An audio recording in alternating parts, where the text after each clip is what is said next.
अस्सलाम वालेकुम फ्रेंड्स, मैं हूं आपका दोस्त जावेद अहमद। आप देख रहे हो मेरा यूट्यूब चैनल। आज की वीडियो में बात करते हैं वीएफडी का फ्रीक्वेंसी कैसे बढ़ाती हैं, उसके बारे में वीडियो बनाया जा रहा है। तो आपने क्या करना है, अपने डेटा एंटर करना है।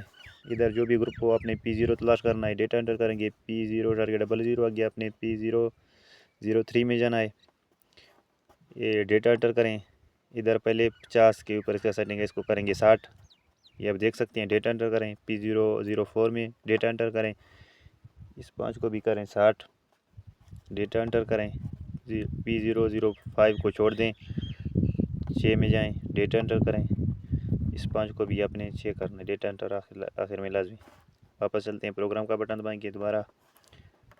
ये पहले हमारा 50 के ऊपर था, अभी हो गया 60। इससे आपका पानी का प्रेशर भी फ़र्क करेगा और दोपहर में आपका फ्रीक्वेंसी 50 के ऊपर ऊपर आके ठहर जाती है। तो आप ये सेटिंग लगाएं और फ्रीक्वेंसी 51, 52, 53 पे थोड़ा आगे जाएगा, जिसकी मदद से आपका पानी का प्रेशर लाजमी फ़र्क करेगा।